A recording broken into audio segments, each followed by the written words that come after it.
a contest between two of the most exciting teams of the era.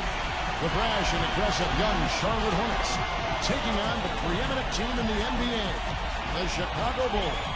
And the Hornets, a relative newcomer, both the franchise, which was started in 1988, and the players.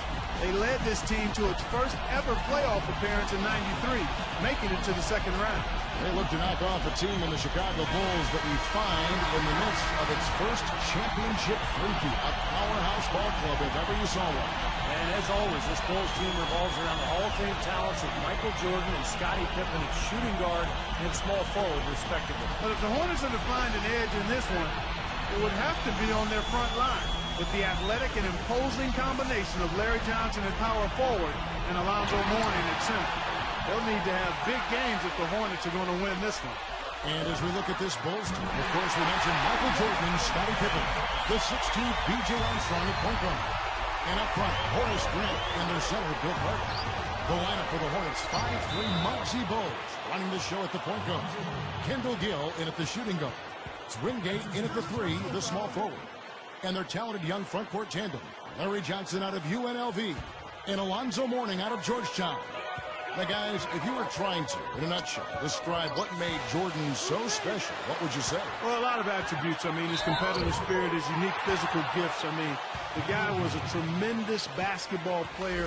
You add on top of that, tremendous athleticism as well. He was a guy who could jump, he was strong, tremendous drive and focus. I just think it was this combination of basketball skills and athletic excellence. And the fact that he was just so driven, I mean, you touched on it, Clark, but that guy wanted to win more than anything else in his life, and he approached it. Oh, watch out below. Run for cover, young fella. Great lob, great catch, perfect execution on the alley-oop. And not just with any old finish either, the big stuff. Yeah, little something for everybody, Kevin.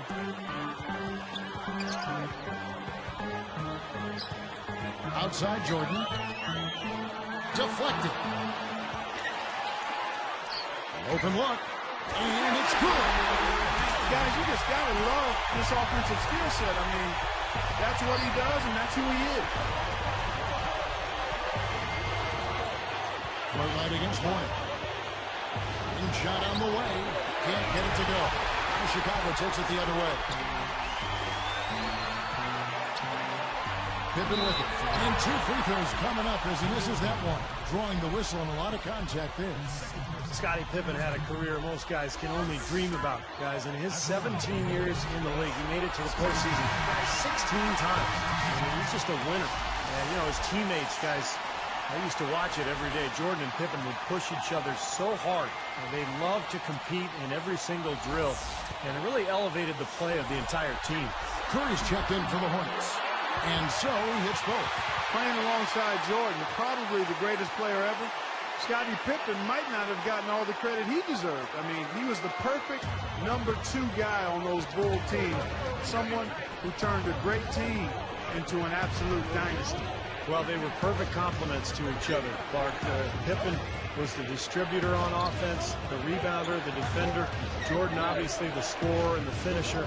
But their styles really complemented each other. And together they formed one of the great defensive tandems on the perimeter in NBA history. It's been a quick start here for Chicago. It's a 5-point game. And the dunk no count. How about that? Nice and easy right there. Yeah, he didn't even try to do it too much. No fancy stuff. He'll just take his 2 points, go back and play some defense. Bogues kicks to Curry. The pass to Mourning. He's against Cartwright. Mourning passes to Bogues. Mourning. And fouled as he ran up to the dunk. Good aggressive move, and he'll shoot 2. How about the impact Alonzo Mourning had right away, taking 2nd overall in the 1992 draft. Averaged 21 points, 10 boards, and more than 3 blocks per game. Well, guys, you're talking about tremendous production from a first-year player at the center position. I mean, it's no wonder when he arrived, he vaulted the Hornets into playoff contention immediately. And the Bulls making a change here. Purdue's checked in. He's perfect from the line this time. You know, guys, as a young player, Alonzo Mourning was a beast. I mean, when he was in high school, he led his team to 51 straight wins and the Virginia State title. And as a senior, he averaged 25 points, 15 boards, and 12 blocked shots. You know, guys, so that being said, it's no surprise that he was a serious blue chipper when he got to Georgetown. I mean, he panned out immediately, too. He led the nation in blocks his freshman year. But Dikembe Mutombo playing alongside Mourning, that was one of the most feared college front courts ever. I got a chance to see those guys up close, and they were tough.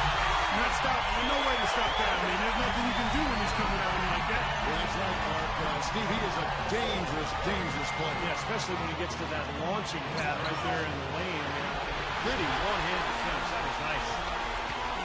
Feeds it to Pippen. A free ball. That drops, and it comes off an assist from Jordan. Pippen's got 8 points. You know, a lot of people didn't really talk about Michael Jordan's passing. In fact, early in his career, he was considered a selfish player, but he learned to trust his teammates and went on to average better than 5 assists per game. And now the first timeout called here for the Hornets. Well, Michael Jordan impacted the game in so many ways, including in the fashion category. Remember the baggy shorts that eventually became popular? He was really the first guy to wear them.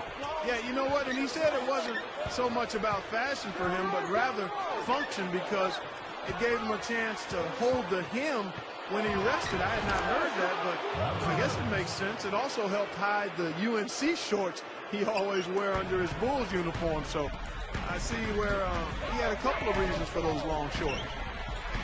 Here's Jordan, and he was fouled in the act of shooting.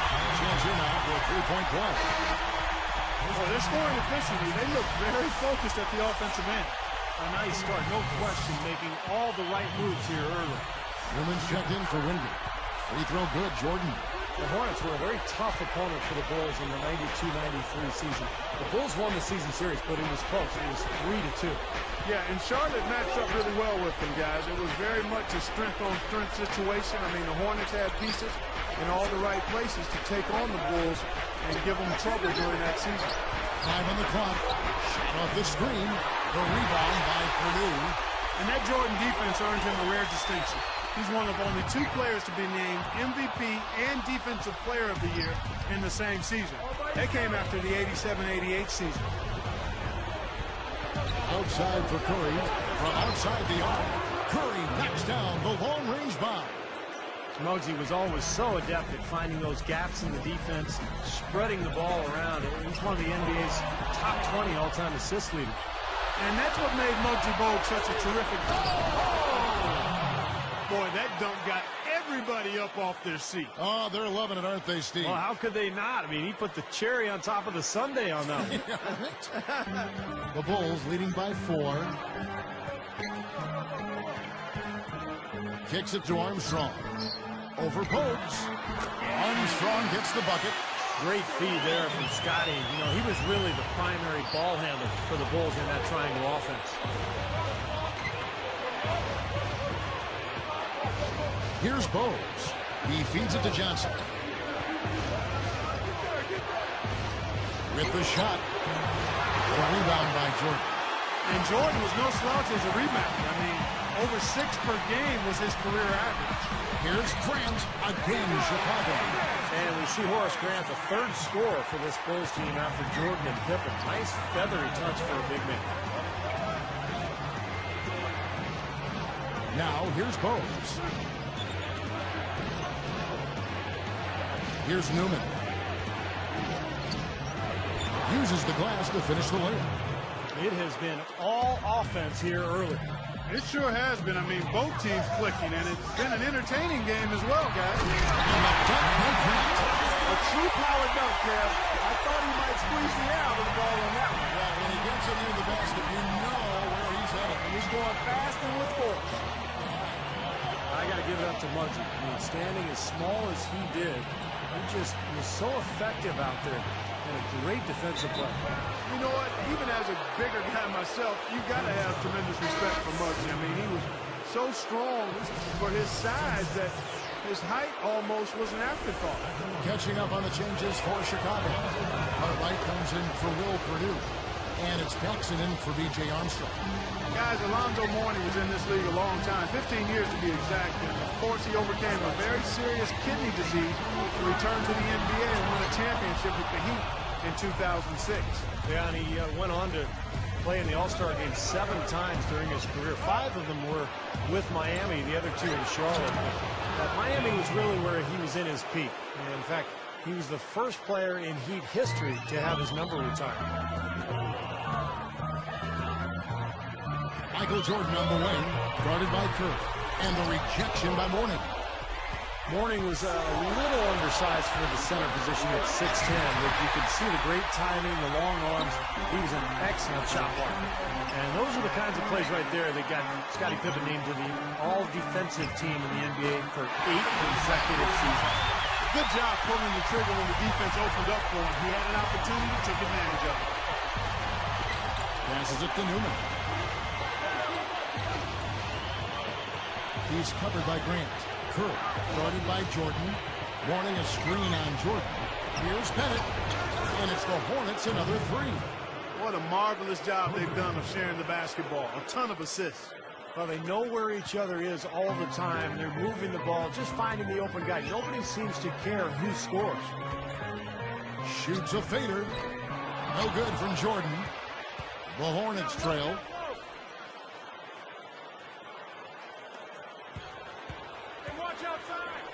Here's Bennett.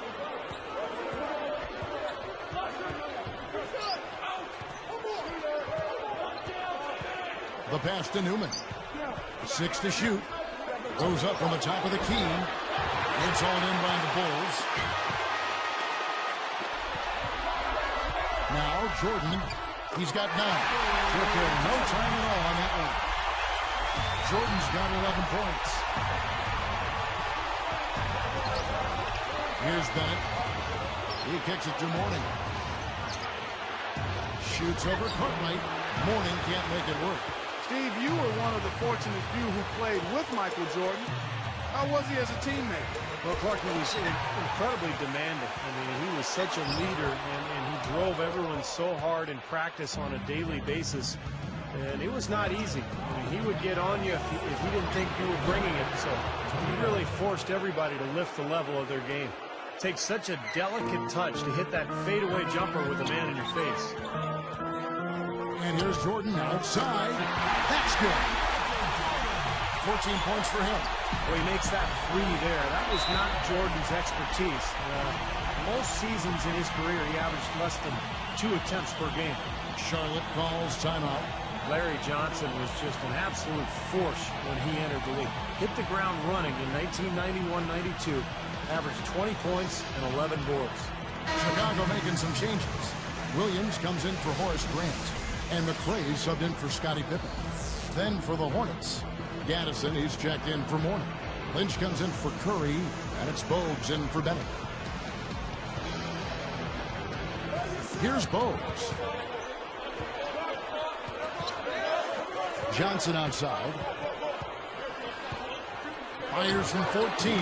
Good as the jump shot falls. Johnson's got 6. Back to LJ, back to Larry Johnson. These Hornets took him number 1 overall. He gave them just what they needed. Very, very tough score. Not only a tough physical presence, but tough-minded as well. Even though he was undersized, guys, he was terrific on the offensive glass and was an absolute beast down low, despite being only 6'5". Back to Bogues. Johnson with a screen on Paxson. 4 on the shot clock. Good work. Johnson's shot is off. They are setting the tone here early with their work on the boards. Yeah, only a moderate advantage here, a slight one, but as the game wears on, it's one they'll definitely look to build on. Bogues dishes to Johnson. Williams picks him up. High post try. Bogues is whistled for the loose ball foul. That's his first foul.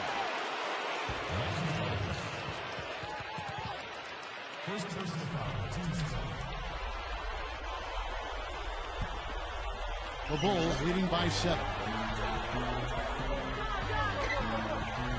And here is Cartwright.